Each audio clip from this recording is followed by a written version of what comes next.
আসসালামু আলাইকুম। বিএনপি ক্ষমতায় আসার পরে প্রথম নির্বাচন, বগুড়া ৬ এবং শেরপুর ৩-এ উপনির্বাচন।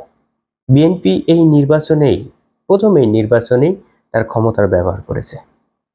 অনিয়ম, জাল ভোট, কেন্দ্র দখল, এজেন্টকে বের করে দেয়া, মারামারি, হামলা সবকিছুই করেছে বিএনপি। বিএনপির ২ শতাধিক আসন আছে সংসদে। এরপরেও সরকারের খুব বেশি দিন হয়নি।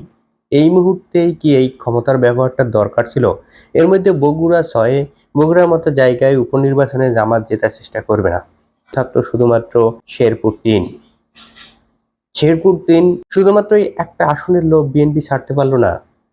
এখানে সুষ্ঠু নির্বাচন হলে বিএনপি হেরে যাইতো। উপনির্বাচনে বিএনপি ক্ষমতায় থাকা অবস্থায় বিএনপি স্পষ্টভাবে দেখিয়ে দিয়েছে আগামী যে নির্বাচনগুলো হবে, স্থানীয় সরকার নির্বাচন, সেখানে তারা কিভাবে ক্ষমতার ব্যবহার করবে।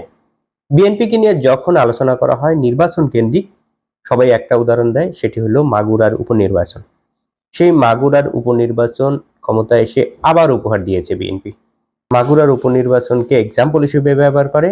তারই বিস্তারিত হচ্ছে শেরপুর ৩, বগুড়া ৬ নির্বাচন। সবগুলো অনিয়ম এখানে করে ফেলেছে ইতিমধ্যে, ক্ষমতার ব্যবহার দেখিয়ে দিয়েছে। বিএনপি যে গণতন্ত্র, ভোটাধিকারের কথা বলে, সেগুলো শুধুমাত্র বিরোধী দলে থাকলেই বলে।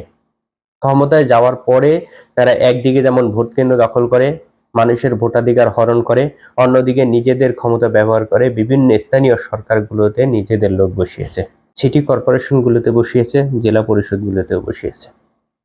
তাহলে বিএনপির যে গণতন্ত্রের প্রতি দরদ, মানুষের ভোটাধিকারের প্রতি দরদ, তা শুধুমাত্র বিরোধী দলে থাকা অবস্থায়, এবং এটা পুরোপুরিভাবে ধাপ্পাবাদী।